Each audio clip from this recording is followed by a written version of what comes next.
मैं युवा था तो कभी मृत्यु का विचार भी नहीं करता था, और अब जब वृद्ध हो गया हूं तो मृत्यु सदा ही भयभीत करती रहती।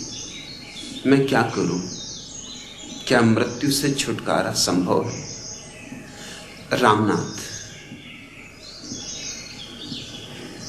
मृत्यु से तो छुटकारा संभव नहीं,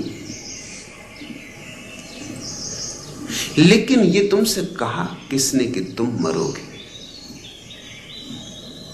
तुम न तो पहले कभी मरे हो, न अब मर सकते हो। जो मरता है वह तुम नहीं हो, कोई और है। देह मरती है, वह तो आवरण है। मन मरता है, वह सूक्ष्म आवरण है। इन दोनों परिधियों के भीतर जो बैठा है, जो मालिक, वह न तो जन्मता है न मरता है। बहुत बार ये जीवन घटा है, कुछ तुम नए नहीं हो। बहुत बार आए और बहुत बार गए हो, लेकिन भीतर जो बैठा है वह शाश्वत है। न उसे जन्म छूता है, न मृत्यु उसे छूती है। जब तक तुम उस भीतर के अंतर्यामी को न जान लोगे, न पहचान लोगे, तब तक ये भय सताएगा। और जब व्यक्ति युवा होता है तो स्वभावतः मृत्यु की चिंता नहीं पकड़ती। क्यों पकड़े? आदमी इतना दूरदृष्टि नहीं। आदमी की दृष्टि बड़ी ओछी है, बड़ी छोटी। बस जरा सा देखता है 2-4 कदम आगे। दिए की रोशनी है उसके पास, 4 कदम देखता है। मृत्यु इतनी दूर मालूम पड़ती कि भरोसा ही नहीं आता कि होगी। और मन बड़ा चालबाज है। मन यह भी कहता है कि और दूसरे लोग मरते, तुम नहीं मरोगे। और मन कहता, देखो एक व्यक्ति परसों मरा था, एक व्यक्ति कल मरा, एक व्यक्ति आज मरा, तुम तो नहीं मरे। लोग रोज मरते हैं, तुम तो नहीं मरते। तुम तो सदा न मालूम कितनों को मरघट पहुंचा के हमेशा घर वापस आ जाते। तुम तो जियो, बेफिक्री से जियो, मन कहता है। इन व्यर्थ की चिंताओं में ना पड़ो। फिर जवानी के नशे होते, मूर्छाएं होती, दौड़ होती, धन पाना है, पद पाना है, प्रतिष्ठा पानी। फुर्सत कहां है, समय कहां है कि कोई बैठ के विचार करे। जो जवानी में विचार कर ले, समझना अति बुद्धिमान, समझना कि महामेधावी।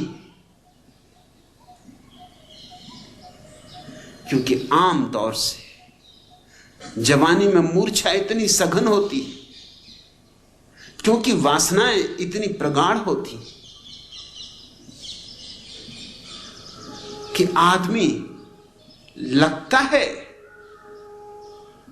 जागा जागा, मगर जागा नहीं होता, सपनों में डूबा होता है। महत्वाकांक्षाएं सपने ही हैं।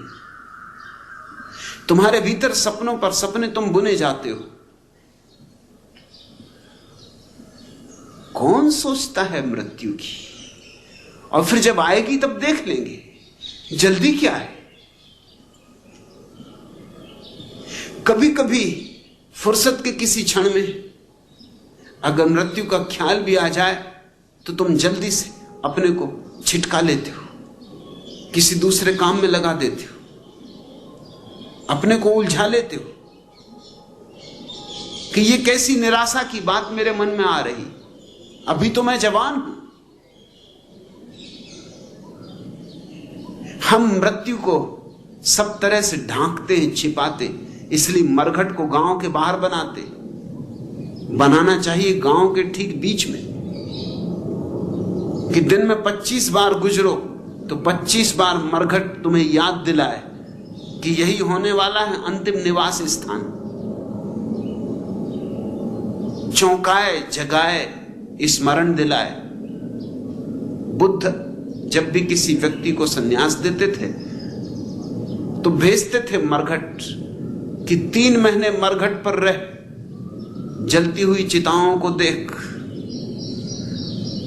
राख होते हुए शरीरों को देख, एक ही ध्यान कर कि यह है परिणति जीवन की, यह है निष्पत्ति सब आपाधापी की, सब दौड़ धूप की, सब पड़ा रह जाता है और क्षण भर में आदमी राख हो जाता है। 3 महीने तक मरघट पर बैठकर रोज सुबह से सांझ, दिन और रात मुर्दों को जलते देखना, तुम कैसे बचा सकोगे? स्मरण आ ही जाएगा कि यही अवस्था मेरी भी होनी है, आज नहीं कल। और जिसको मृत्यु का स्मरण आ गया वह सौभाग्यशाली, क्योंकि मृत्यु के स्मरण के साथ ही जीवन में क्रांति घटती। जब ये याद आ जाती कि ये देह तो जाएगी, तभी हमारा देह से तादात्म्य छूटता है, तभी हम देह से अपना मोह छोड़ते हैं। जो मिटना ही है उससे क्या मोह बांधना, जो छूट ही जाना है, जो छूटा ही है, अब गया तब गया, उसे क्या पकड़ो, क्यों पकड़ो?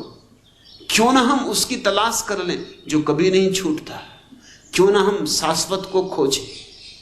क्यों ना हम शाश्वत पर अपनी निगाहें टिकाएं? शाश्वत पर निगाह टिकाने का नाम ही तो संन्यास है। समय के